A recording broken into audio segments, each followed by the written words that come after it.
Hi, everybody. This is RC Peck, and I've put myself up to this 10-minute investment challenge that you signed up for. So I have 10 minutes to prove to you how you can beat 95% of all experienced money managers with one investment every year for life. And it's actually the same investment. Now, this is not actually what I do for my clients or what my clients get. I help individuals reach their financial independence sooner, faster, and safer. And I do it by teaching investment systems that help them figure out where to put their money, what asset classes, what sectors, what stocks, months, quarters, and years before Main Street gets there. But what I want to do here is show you and prove to you how one ticker symbol can beat all of Wall Street. Now, I believe that Wall Street's not able to help you. They come up with silly things called rebalancing and diversification, and they do this thing called benchmarking. And it's not that Wall Street won't help you. It's that they can't help you. They're not able to help you. And the reason they're not able to help you, and let me bring this fact up. First, let me tell you that 95% of the best money managers in the world, these are the money managers that have graduated from MIT, Harvard, Columbia, University of Pennsylvania, Stanford, where else? Berkeley. They can't beat the S&P 500. 95% of them cannot. And here's the fact. It's because they're not trying to beat the S&P 500. And that's the rub here. If you have purchased a financial product from someone, I consider that person a Wall Street person, even if they call themselves independent. And this is a big deal here. So Wall Street can't beat the S&P 500 because they're not trying to beat the index. And then they do silly things called rebalancing, and diversification is a very misunderstood term. But what I want to do here is be very specific and show you how you can beat all of Wall Street. So, John Bogle, the founder of Vanguard, studied the S&P from 1980 to 2005. Now, if you don't know John Bogle, he is a cornerstone of smart investing. This is what he found out. During the period of 1980 to 2005, the S&P 500 grew on an average of 12% a year, while actively managed mutual funds that were benchmarked to the S&P 500 grew an average of 10% a year. Now, you may say, RC, 2%, really? That's not a big deal. Well, actually, it is a big deal. A 2% difference over that time period equals a 44% smaller return. So instead of you making $1,440,000 over that time period, okay, you only made $1 million. That is $444,000. That's a lot of money. Some people would call that real money. So doing what's best for your money, understanding the innuendos, the uniqueness, the weirdness, the code, the terms of Wall Street and how they're not able to help you literally can make or break your future. So let me compare two charts with you here. Here you have the S&P 500, which is a mustard color. That's the mustard color squiggly line with the black squiggly line. Now, the black squiggly line right here is the American Funds Growth Fund A mutual fund. It's a $155 billion actively traded mutual fund. It's one of the largest mutual funds in the world and the U.S. You have to pay a 5.75% front-end load. That means a sales commission on the front end. And you're paying 0.69% expense ratio every year to be in that. Now, that's the black line. Look at the chart. It's the black line. It's the one on the bottom. It's the one that's underperforming the mustard color line, which is the S&P 500.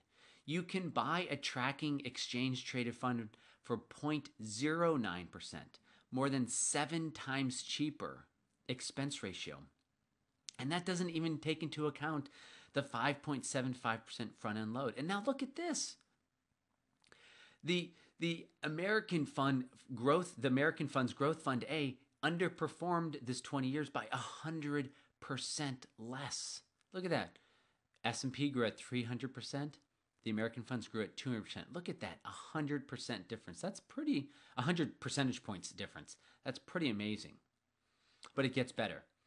If you save that 5.75% front-end load sales commission, okay, plus the 60 basis points, okay, because if you buy just the S&P 500, you're not paying 69 basis points or 0.69%, you're paying 0.9. So you're saving that 0.6% a year.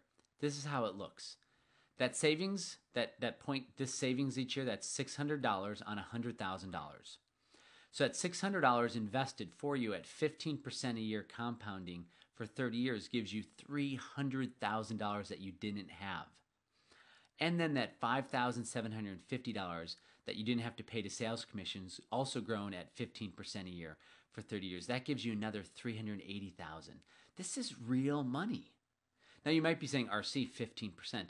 Well, I would say the systems that I teach, the systems that my clients use, on average grow their money north of 15% compounded annually a year. So that's why I use that number. Now you may be saying, RC, I would never buy an actively managed mutual fund.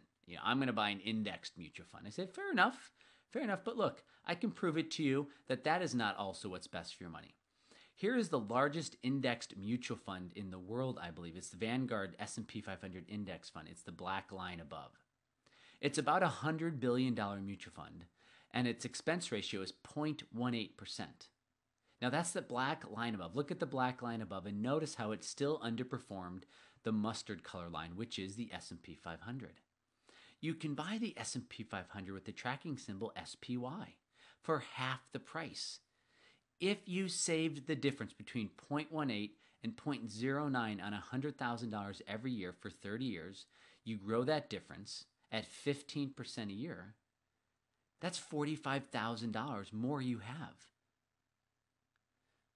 This is, you can get back off your chair. Off the ground, back on your chair if you just fell off. These are the differences it makes in knowing what's best for your money. Now, no, I'm not going to say, and the 10-minute challenge is not about you buying SPY. I got something better for you. It's RSP. It's right here, RSP. RSP is an exchange-traded fund. It's an equal-weighted exchange-traded fund into the S&P 500. So what does that mean? It means an equal dollar amount of all of your money goes into all 500 stocks in the S&P. So 1/500th of your dollar goes in equally into each stock. Whereas the S&P, it is a capitalized market, meaning that the stocks that are bigger, okay, will get most of your money. So ExxonMobil is, $350 billion market cap. So it's a market capitalization model. More of your money is going to go into the larger stocks. Larger stocks historically grow slower than smaller stocks. So think about this. With one ticker symbol, RSP, and RSP is the blue line here. Look at how it's outperformed the S&P over the last 6 or 7 years. It's gone up 77%, while the S&P's gone up 31.5%. That's 240% better. The reason it's great is because it has you balanced in a bunch of different type of companies: large cap, small cap, mid cap, growth, deep value, international exposure, domestic exposure, all with one ticker symbol. You are diversified, you are balanced, and it gets rebalanced. It is great. So this is the 10-minute challenge. Buy RSP and beat 95% of all money managers for the rest of your life. Now, you may be saying, RC, I kind of know buy and hold doesn't work. No, so first, I just want to make sure if you are a buy and hold person, I just gave you the best ticker symbol to buy for the rest of your life, RSP. But here are some times where buy and hold hasn't worked. From 1905 to 1921, buy and hold hasn't worked. From 1929 to 1950, buy and hold investors lost money. From 1966 to 1982, buy and hold investors lost money. And from 1999 to 2010, buy and hold investors lost money. I'll be talking about how to know when to be in and be out of the market in later talks, but for now, remember, RSP beats 95% of all of Wall Street at any 5-year period. And the reason, I love this quote from Rene Descartes, others had greater minds than me, but they accomplished less because their method was not as good. This is a great method. I teach systems that work, and it's about the system. Follow a system that works, and your money is always protected. Thanks, everybody. I appreciate it. I look forward to seeing you on the next call or talk. Take care.